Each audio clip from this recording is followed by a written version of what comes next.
Двете страни на предновогодишно Скопје.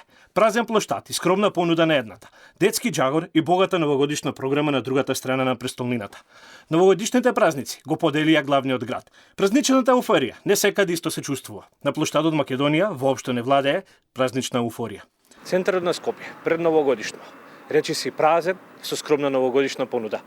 Центарот на градот, како да не се подготвува за престојните новогодишни празници. Слично како и лани, кога градоначалничката Даниела Арсовска во 5 до 12 реши да украси, а плоштадот од Скопје беше повод за подсмех во јавноста и медиумите од регионот. Оваа година куќарките кои се поставени на плочникот околу пропаднатата фонтана не се отворени за посетители. Гужви има само во околните кафулиња. Не сметаме дека е украсен. Очекувавте повеќе? Да, ние сме од Крушево. Крушево е веќе украсено. Може 3-4 дена украсуваја, многу е поалбо од колку овде. Ова украсено, ако е за тебе, тогаш алал да ти е. На прашањето. Што е украсено, ништо не е украсено. Гледаш ти украсено нешто? Па мислам дека не е се уште доволно украсено. Очекувате повеќе? Па би требало, не знам.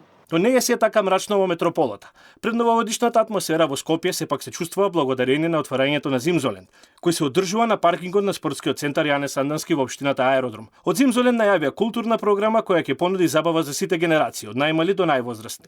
Новогодишната манифестација ќе трае до 19 јануари 2025 година. Одлично, многу убаво. Сите деца радосни. Одлично.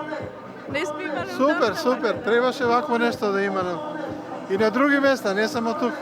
Па не е лошо за децата да имаат кај да прошетаат.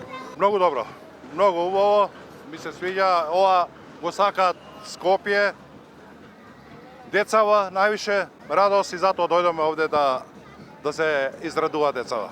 Не само за децата, и за возрастните. Еве, ние дојдовме први изутрина, со желба керката, бидејќи е слободен ден, да види што како се случува. Предновогодишното украсување на главниот град последните неколку години го следа низа на контраверзии. Имено, минатата година градот беше украсен без тендер за околу 30.000 евра, тоа што финансиската полиција имаше оформено и предмет.